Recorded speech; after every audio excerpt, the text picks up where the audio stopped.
Today we are in a circuit called Navarra in Spain, and I'm ditching work. The Constructors' Championship now belongs to McLaren. To check out a few of my historic cars and have some fun.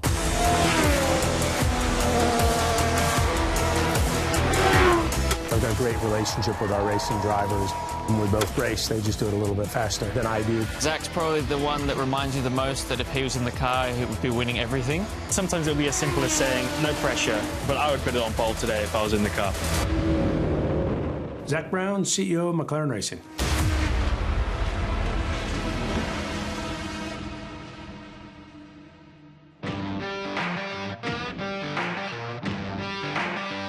This is my happy place.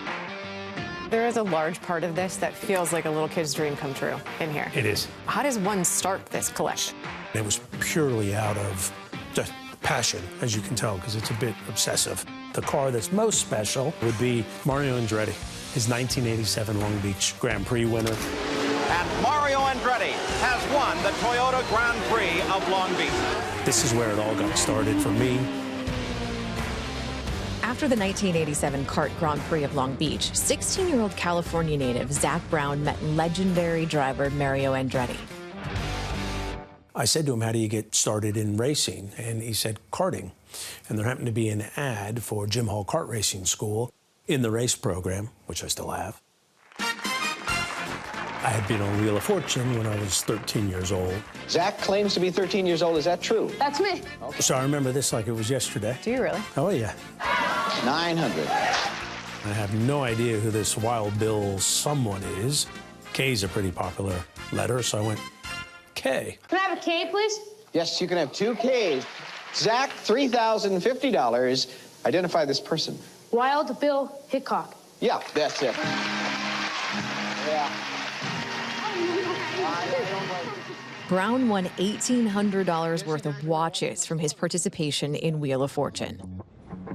Went and sold the watches at a pawn shop in Van Nuys, and then went and paid for the racing school. By the time Brown graduated from high school in 1989, he was a full-time racer. His mother, a travel agent, introduced him to someone at TWA. I found someone in TWA that liked racing, so they would give me airline tickets. So I would then go take those airline tickets and sell them. And I'd go to companies and say, sponsor me, and with that, I'll give you a matching number of airline tickets from TWA. And that's how I started doing sponsorship. That side of him, the marketing genius that he is, that was in his blood from when he was a kid. Brown continued to race in lower-level series in Europe and in the United States for much of the 1990s. But he says the pivotal moment of his career came in 1994, when at the age of 23, he leaned on his business acumen to start a successful marketing company that quite literally changed the game. We brought Crown Royal into NASCAR. Spirits weren't allowed to be advertised in sports in North America. That didn't just require finding Crown Royal, but changing law. So this went to Washington. This put me on the news. This was a big deal. And now, today, the reason NFL has spirits, MLB has spirits, it changed the landscape of spirit advertising and sponsorship in all of North America. Brown's high-profile sponsorship deals in the world of motorsports helped open the doors to F1's McLaren racing in 2016.